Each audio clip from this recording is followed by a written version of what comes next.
오늘의 해외 주요 뉴스를 한현희 기자가 전해드립니다. 구티비 월드와이드입니다. 미국 뉴욕에서 태어나 패션 모델로 활발히 활동했던 토니 포나바이오는 탈동성애 경험자로서 동성애 문제점을 사람들 앞에 증언하는 일을 하고 있습니다.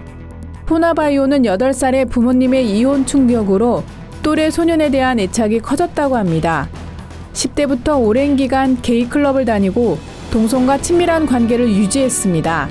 그러다 지인의 권유로 성경을 읽었고 이후 삶이 완전히 달라졌습니다. 포나바이오는 그리스도인 중에도 동성애 문제로 고민하며 씨름하는 사람들이 있을 텐데 그들도 주님 앞에서 회복되도록 도와야 한다고 밝혔습니다.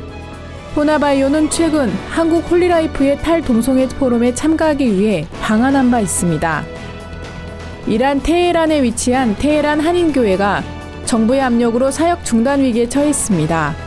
이란 정부는 지난 2월 테헤란 한인교회에 현재 사용 중인 건물을 떠나 다른 종교시설로 가야 한다고 통보한 상태고 교인들의 신상 기록이 적힌 명단도 제출하라고 압박했습니다. 이란은 외국인이 임의로 부동산을 구입해 종교시설로 사용하는 게 불가능한 나라입니다. 옮길 장소를 마련해주지 않으면서 무조건 이전을 강요하는 것은 결국 사역 중단을 의미합니다. 교회 측은 현지 실정법에 위배되는 행위를 일체하지 않았고 한인들만을 위한 종교 활동을 해왔다고 말했지만 이란 정부는 지난 5월 초 담임 목사의 비자 연장 신청을 거부했습니다. 테헤란 한인교회의 홈페이지엔 교회를 위해 기도해달라는 공지가 올라온 상태입니다. 테헤란 한인교회는 1974년 설립됐으며 한국인이 많지 않은 테헤란에 신앙의 구심점 역할을 하고 있습니다. 미국의 목회자가 마약 문제로 골머리를 앓고 있는 콜롬비아의 한 마을을 돕기 위해 자전거 모금 운동을 벌였다는 소식입니다.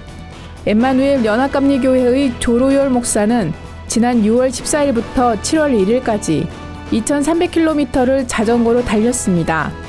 여행을 통해 총 1억 2천여만 원을 모금했고 성금 전액은 콜롬비아의 브리사스 델 마르 마을의 마약 퇴치 운동에 쓰일 예정입니다. 목사는 우리는 결연을 맺은 브리사스 마을을 매우 사랑하고 그들도 우리가 크리스천임을 안다면서 우리의 작은 노력이 모인다면 세상은 조금씩 좋아질 것이라고 말했습니다. 미국과 중국이 현지 시간 19일 미국 워싱턴 DC에서 포괄적 경제 대화를 개최합니다. 지난 4월 두 정상이 만난 이후 100일 만이어서 그간의 경제 효과 등을 평가하는 중요한 자리가 될 것으로 보입니다. 벌써부터 두 나라의 허니문은 끝났다는 표현이 나올 정도로 경제 현안을 둘러싼 긴장감이 감돌고 있는데요. 미국은 무역 적자 축소를 원하고 중국은 현상 유지를 고수하고 있습니다.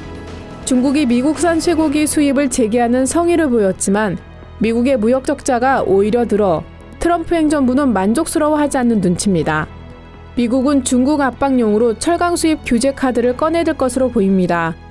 구티비 뉴스 한연입니다.